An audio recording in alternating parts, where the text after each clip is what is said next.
senatarada la socday waqtiga ka midka ahaa uguna hambalyeeyo booqashada ay noogu yimaadeen iyo kifaaxa ay maalmo dhoweed ku jireen iyadoo wax badan oo culays uu jiray ana rajeynaya dadkan hadda maqlaya hadalladooda madaxweyne xasan sidan aan noogu dambeysay sidan aan noqonay wixii dadku sheegayeen bay ahayd laakiin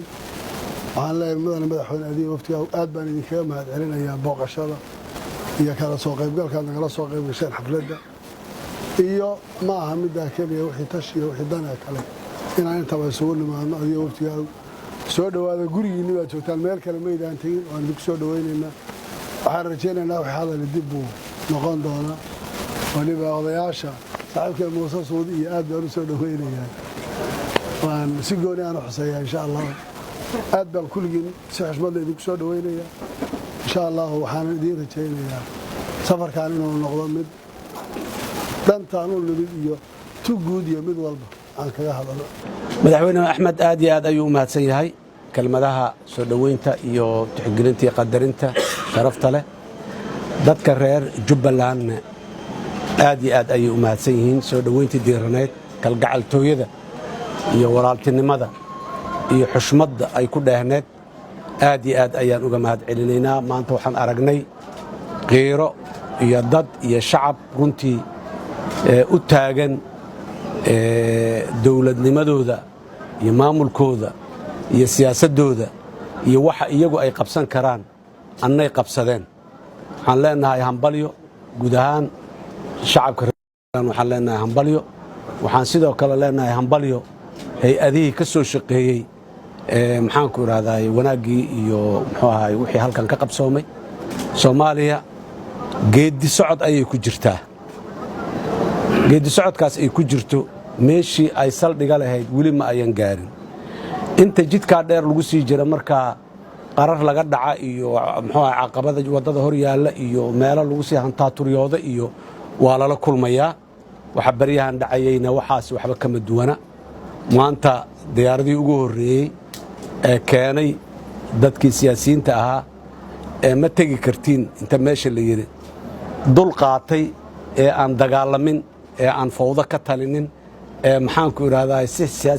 silmi ah oo nabad ah ku raadiya xalka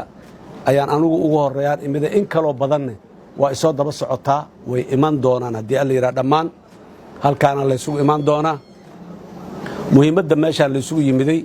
dadka reer jubbaland inaan u hambalyayno u muujinno solidarity iyo processka ay galeen wixii caqabadaha iyo wixii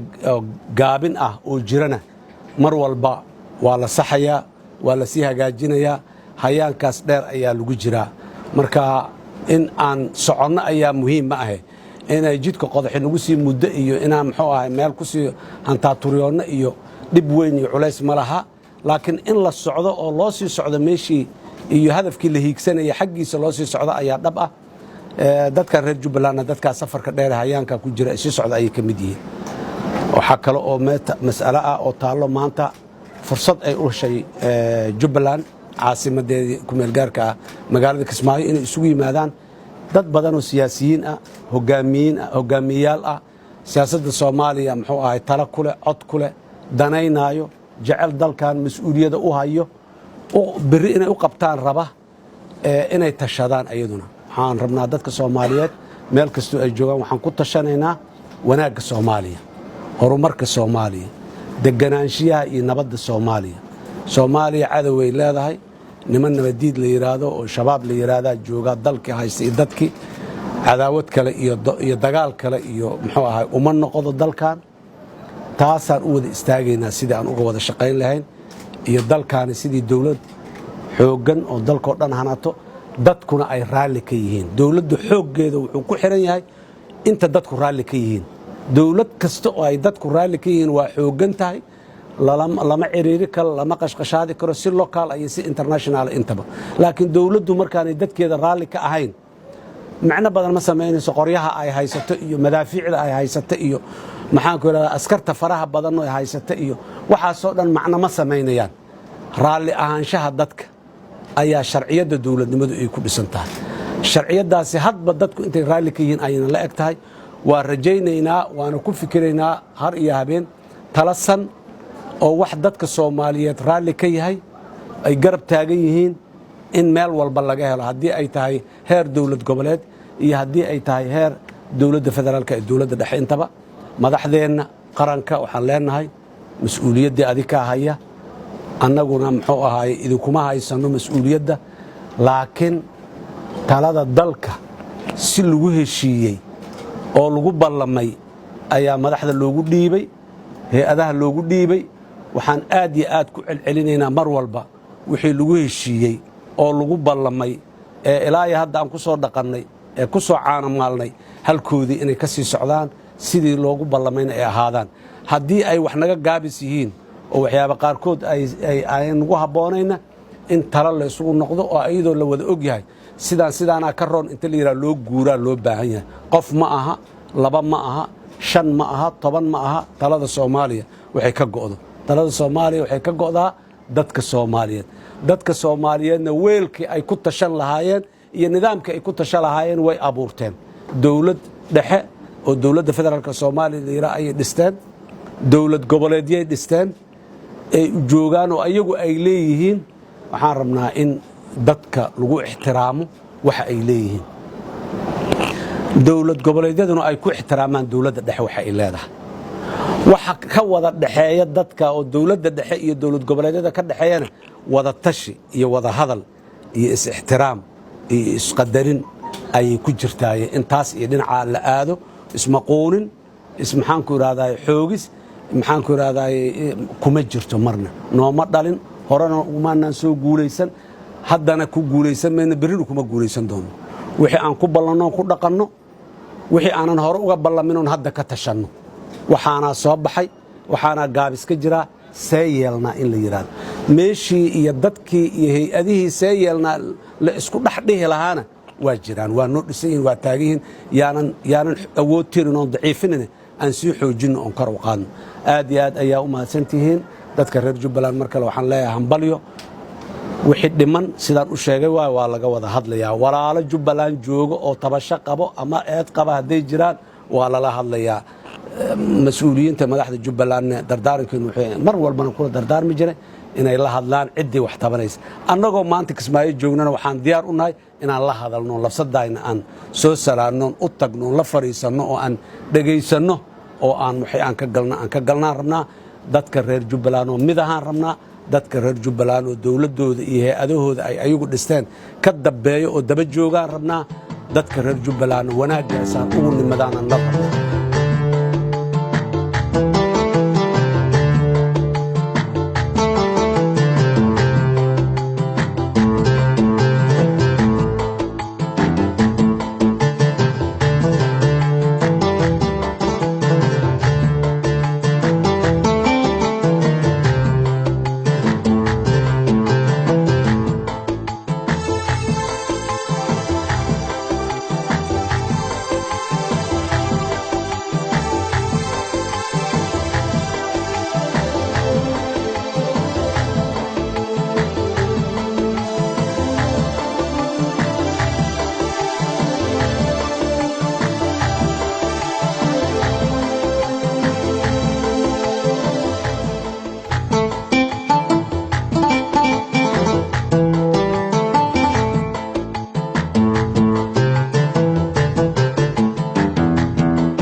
waxaan aad ugu faraxsanahay maanta inay tahay maalin qorayskeeda iyo miisaankeeda iska leh waxaa reerahayga fadhiya waa madaxweyne Sheekh Shariif Sheekh Axmed iyo Cabdiraxmaan Abshakuur aad baan ugu faraxsanahay maanta inaan idinku soo dhaweeyo magaalada Kismaayo garoonka aan joogno waliba Sheekh Shariif waxaan aad ugu soo dhaweynayaa maalmo badan inuu Istaanbul ku jiray waxaan ka soo qaadaynaa inuu garoonka joogay oo una ka noqonin laakiin waxaan leenahay maanta xirsigaasi furmay isagaana u ahaa inay sida wuxuu yimaadaan tallaabadii geesinimada lahayd ee isagu isku dayey waan idin soo wada dhaweynayaa waftigii yimid kulligood xildhibaanada guddoomiyaasha xisbiyada senatarada iyo guud ahaan qolada kale bulshada idinla socdayba waxaan leeyahay ku soo dhowaada deegaankiinnii ku soo dhowaada Kismaayo kaafiso ku soo dhowaada iyadoo loo yimid isku jir badana badan ma aha in caleemasaar keliya loo yimid waxa loo yimid in la isu yimaado in la wada hadlo in la tashado in la is arko in wax la isweydiiyo xageenu soconnaa in la is yiraahdo wax aad iyo aad muhiim ah maanta waxaan is leeyahay Soomaaliya waqti ay talo uga baahan tahay mayna soo marin oo maanta waqti ay talo ugu baahnayd inay tashato ay tiraahdo wariyaa maali jiray marka waxaan leeyahay maanta dadkeedii baa tihiin sagan saaxiibada wixii la soo maray iyo waxaan la soo maray kullu waan garanaynaa taasaan idin leeyahay wixii hadal uu ii dambayn doonaa madaxweyne Sheekh Shariif ku soo dhawow saaxiibka Cabdiraxmaan Gudoomiye ku soo dhawow aad baan idinkaga mahadcelinayaa runtii in badan ku taameynay inaan nimaadno magaaladan la cunaqabateeyay lana jabiyo xisaarkeeda waxaan ku faraxsanahay maanta in cunaqabateyntii ay jabtay oo maaragtay dadkii dhammaan halkan isugu yimaadeen waana ku raacsanahay madaxweynaha waxa la isugu yimid caleemasaar kaliya maaha siyaasadda Soomaaliya dadkeedii indheer garadka ahaa ama wax garadka ahaa ama wax ka soo maray ama wax ka soo qabtay oo dhan isku yimid waxaan rajaynaynaa marka in arrintu caleemasaar ay dhaafto oo wixii talo ah iyo dan wadaag Soomaali ku saabsan aayaheeda iyo masiirkeeda meesha ay maraysana maanta ay ka dhacaysana waa loo jeedaa waxaan rabnaa marka horaan u bilownay Soomaali hore u soo waday in aayaheeda ay gudaha ay uga tashato meeshii ay dalka banaankiisa ay uga tashan jirtay haddii marka magaalada Kismaayo maanta ama Jubbaland ay noo martigelisay caleemasaarkii madaxweynaha iyo wada tashigii ummadan isugu yimaadeen oo ka dhaxeeyay waa dhagax laba shimbir lagu dilay waxaan aad iyo aad u bogaadinayaa dadweynaha reer Kismaayo iyo hogaankooda oo ku adkaystay inaysan u nuglaanin xisaarka iyo cunaqabateynta looga faa'iideystay awoodii dawladeed iyo midii qaranka intaba aad iyo aad u bogaadinaynaa qof kasta oo xisaarkaas dhibka weyn ka soo gaaray inay jabiyaan waa bogaadinaynaa oo arintaas ku adkaystay waxaan rajaynaynaa in talo toosan iyo mid maaragtay wax garad leh intaba hadduu Ilaahay yiraahdo ay meeshan ay ka soo baxdo haddii noo dhamaado caleemasaarka hadda nabigana wuxuu yiri unsur akhaaka zaaliman oo madluuman marka nimankan walaalaheena talada hayana inaan sidii gacmaha loo qaba lahaa oo ayaga u gargaaraynaa sidii gacmaha loo qaba lahaa inaan ka wada shaqeyno ayada nafteedana meesha ku jirta waa mahadsantihiin assalaamu calaykum sharaf ay noo tahay inaan idinkala soo qayb galno munaasabadan qaaliga ah waana ka mahadcelinaynaa soo dhaweynta diiran oo runtii walaalahan reer Jubbaland ay noo sameeyeen wax ku cusub ma ah waa wax u ah dhaqan markii ugu horeysay ma aha insha Allah markii ugu dambeysana ma noqon doonto waa idinku bogaadinaynaa horumarka aad sameyseen iyo dadaalkiina waa idinku hambaleynaynaa waa ka cudur daaranaynaa dawladnimadii aad jecleedeen oo aad dhinaciina ka dhisayseen aad u banaan baxdeen in idinku dulmiyo in mataqaanaa waxaa laga shaqeynaya in dawladnimada cadaaladeedu cid walba ay gaarto maanta waxaa nasiib darro ah cadaalad darradoodu meel walba inay gaarto laga soo bilaabo magaalada Muqdisho ilaa meesha ugu dambaysa laakiin waxaan aaminsanahay dadka Soomaaliyeed dad xura oo fahamsan waxa ka maqan iyo waxay rabaan inay yihiin fursad weyn ay noo tahay maanta gogoshaana loo fidiyay sida walaalkay madaxweyne Axmed Madoobe oo ka dhawaajiyay caleemasaar kaliya ma aha iyo Cabdiraxmaanba waa wada tashi maxaa yeelay walwal badan aan ka qabnaa sida wax u socdaan saraaxa aniga waxaa la igu tiri jiray dadka aad mataqaanaa dawladda ugu dhow oo mar walba dadka gacmaha qabto yiraahdo war hala daayo maantana hadda xaaladda waa la socotiin 30 sano kadib in loo celiyo nidaamka litarisa oo aan ogoleen sharci oo aan ogoleen Soomaalinimo oo aan cid oo xurmeynayo aan la arkin runtii waa nasiib darro laakiin waxa Ilaahay mahadiisa inaan ku wada baraarugsannahay oo wada joogno taladeeda wada leenahay Soomaaliya meesha joogtana ay diyaar u tahay inay ka qayb qaadato waa jecelnahay dawladnimada sharciga inay ixtiraamnaan rabnaa waxaan rabnaa laakiin dawladuna inay ixtiraamto waxa yaroo noo qoran muhiim ay noo yihiin ma dhamaystirna waa run laakiin waxaan rabnaa isaga in lagu dhaqmo si loo gaaro mid dhammaystiran oo aan ka wada qayb qaadan marka ma rabno runtii in dowladnimada ay u dunto sharciga lagu dhaqmi waayo dadka Soomaaliyeed waxay ku wada joogeen sharci ku wada joogeen waxay u wada dhasheen oo Soomaalinimo ah ahalnimo ah laakiin waxaan rabnaa in lagu daro sharci waqti badan lagu soo bixiyay dowladda koobaad lagu doortay maaha dowladdan waa dowladda labaad lagu doortay marka walaalkay Xasan Sheekh oo asagana maanta runtii iga soo horeeyay u mahad celinaa runtii doorka fiican oo ka qaatay dastuurkan hadda yaala qofka koowaad lagu doortay asagoo ahay waxaan ogolaaday inuu qofka ku guuleystay waa ka tagay sidoo kale uu sameeyay madaxweyne Farmaajo ku wareejiyay marka dastuurkii hore loogu dhaqmay maanta in la iska laalo oo la yiraahdo ma shaqeynaayo annaga waxaan u aragnaa arrin khatar ah waxaan u aragnaa arrin aan la aqbali karin arrin aan indhaha laga qarsan karin qarannimadii dumaysana ma aamusi karno maxaa yeelay eed waan qabanaysaa mas'uuliyadaan qabanaysaa dad waaweyn aan meesha joogay marka qof walba Soomaaliya waxaan jeclaan lahaa inuu qalbigiisa ku qabto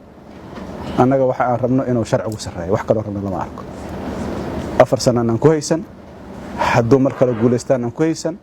laakiin waxaan rabnaa sharcigu inuu sareeyo doorasho xula oo xalaala oo Soomaali wada joogto oo xasilooni keeni karta inay timaado taasna waxay ku imaan kartaa in la tashado oo habka doorashada loo galaayo hab qola gaar ah ay samaysto oo san noqonin waxaan ka shaqeynaa waa xisbiyo waxaan ka shaqeynaa waxa waaye dalku inuu u wareego si dimuqraadi ah marka